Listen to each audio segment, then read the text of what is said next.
विद्येश्वर संहिता शिव पुराण का पहला खंड है।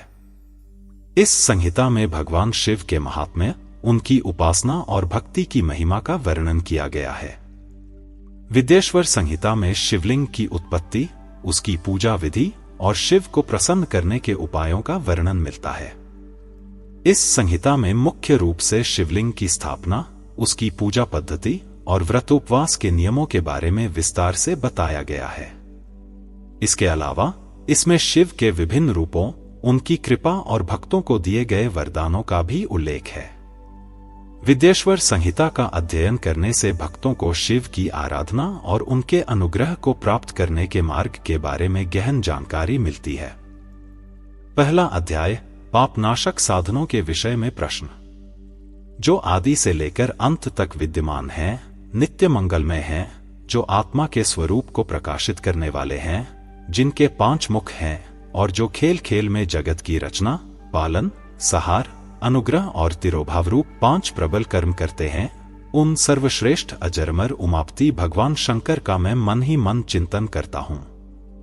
व्यास जी कहते हैं, धर्म का महान क्षेत्र जहां गंगा और यमुना का संगम होता है, उस पुण्य क्षेत्र प्रयाग में, जो ब्रह्मलोक का मार्ग है, एक बार महाभाग महात्माओं ने विशाल यज्ञ का आयोजन किया। उस ज्ञान यज्ञ का समाचार सुनकर पौराणिक शिरोमणि व्यास जी के शिष्य सूत जी वहां मुनियों के दर्शन के लिए आए।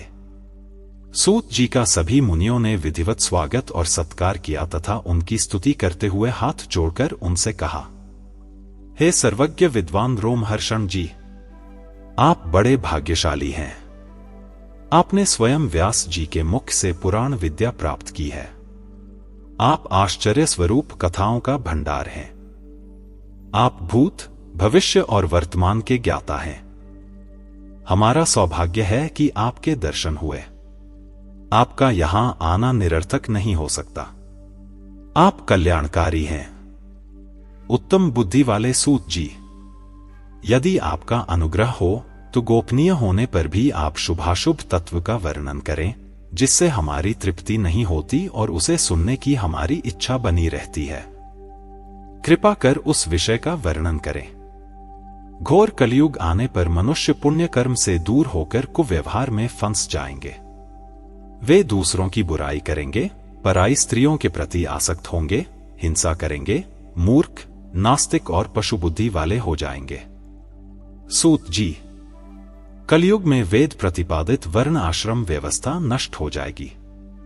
प्रत्येक वर्ण और आश्रम में रहने वाले लोग अपने अपने धर्मों के आचरण का परित्याग कर विपरीत आचरण करने में सुख प्राप्त करेंगे। इस सामाजिक वर्ण संकरता से लोगों का पतन होगा, समाज बिखर जाएगा। प्राकृतिक आपदाओं से जगह लोगों की मृत्यु होगी। धन का क्षय होगा। स्वार्थ और लोभ की प्रवृत्ति बढ़ जाएगी। ब्राह्मण लोभी हो जाएंगे और वेद बेचकर धन प्राप्त करेंगे। मद से मोहित होकर दूसरों को ठगेंगे, पूजा पाठ नहीं करेंगे और ब्रह्म ज्ञान से वंचित होंगे। क्षत्रिय अपने धर्म को त्याग कर कुसंगी, पापी और व्यभिचारी हो जाएंगे। शौर्य से रहित होकर वे शूद्रों जैसा व्यवहार करेंगे और काम के अधीन हो जाएंगे।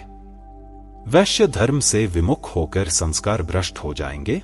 कुमार्गी धनोपार्जन परायण होकर नापतौल में धांधली करेंगे।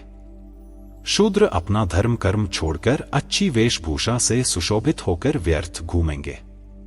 वे कुटिल और ईर्ष्यालु होकर अपने धर्म के प्रतिकूल आचरण करेंगे, कुकर्मी और वाद विवाद करने वाले होंगे।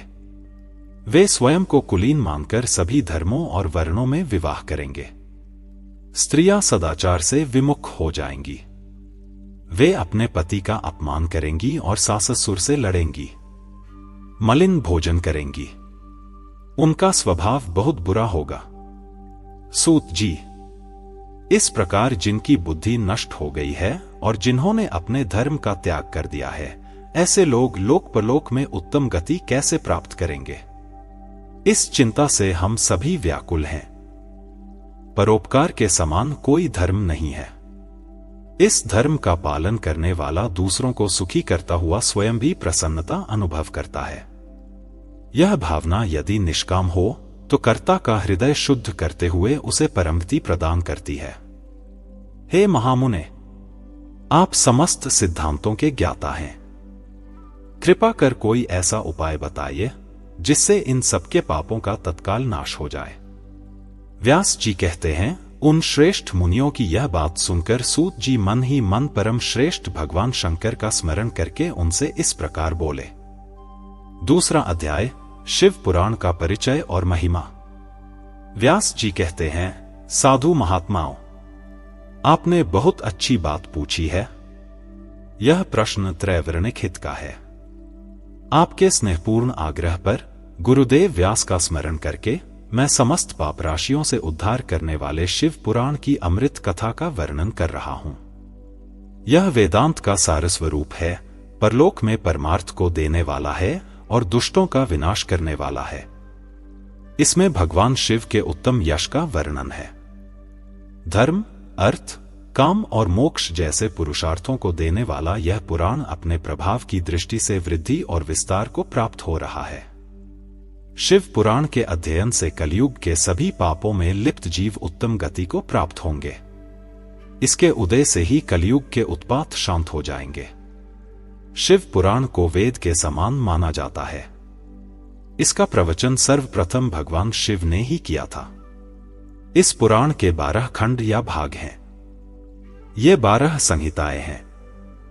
1 विद्येश्वर संहिता, 2 रुद्र संहिता, 3 विनायक संहिता, 4 उमा संहिता, 5 सहस्रकोटि रुद्र संहिता, 6 एकादश रुद्र संहिता, 7 कैलाश संहिता, 8 शत्रुद्र संहिता, 9 कोटि रुद्र संहिता, 10 मातृ संहिता, 11 वायवीय संहिता, 12 धर्म संहिता। विद्येश्वर संहिता में 10,000 श्लोक हैं।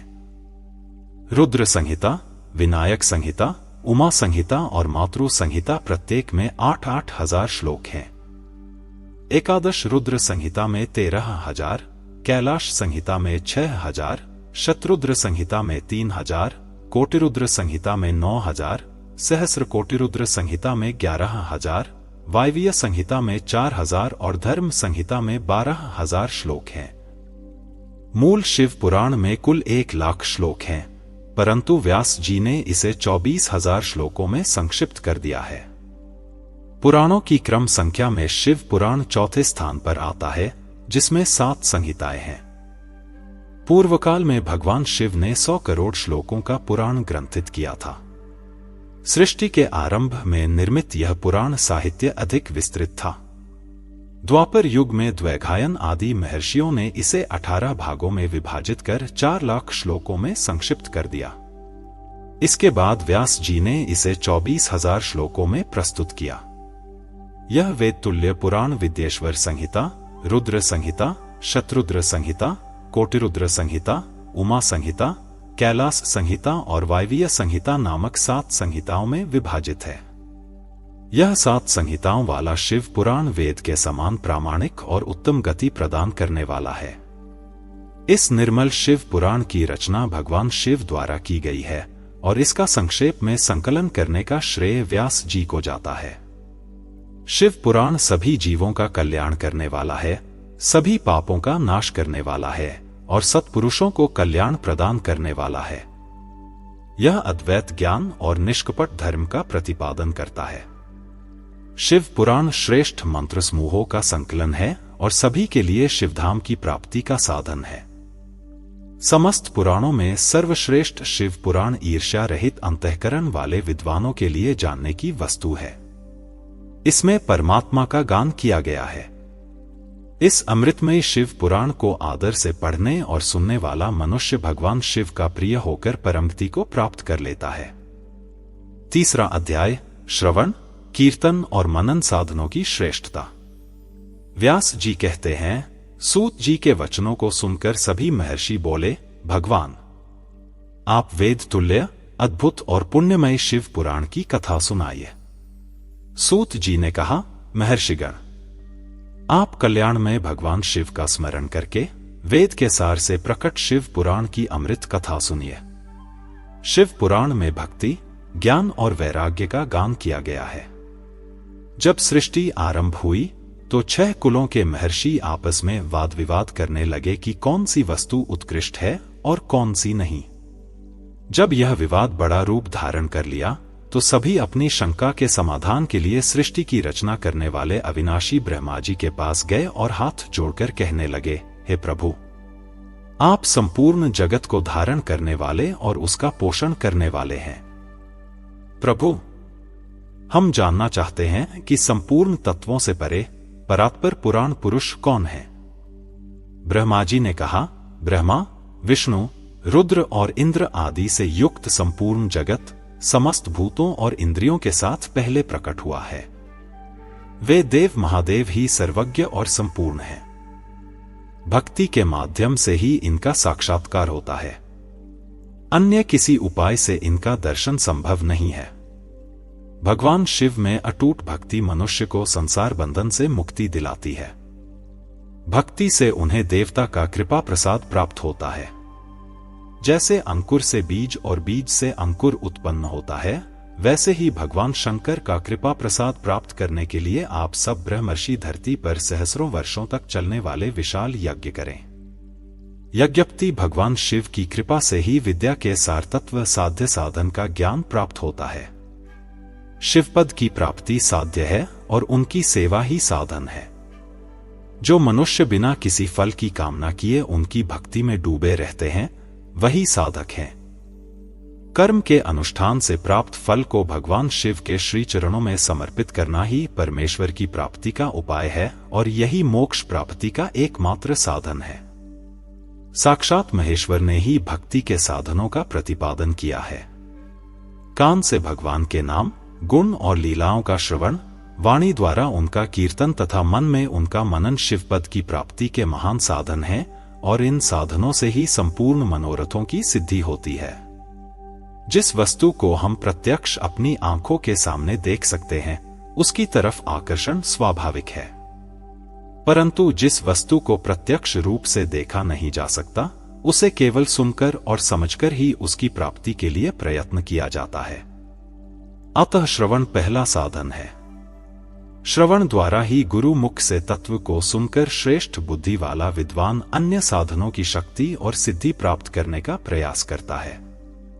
मनन के बाद इस साधन की साधना करते रहने से धीरे धीरे भगवान शिव का संयोग प्राप्त होता है और लौकिक आनंद की प्राप्ति होती है। भगवान शिव की पूजा, उनके नामों का जाप और उनके रूप, गुण, विलास का हृदय में निरंतर चिंतन ही मनन कहलाता है। महेश्वर की कृपा दृष्टि से प्राप्त इस साधन को प्रमुख साधन कहा जाता है।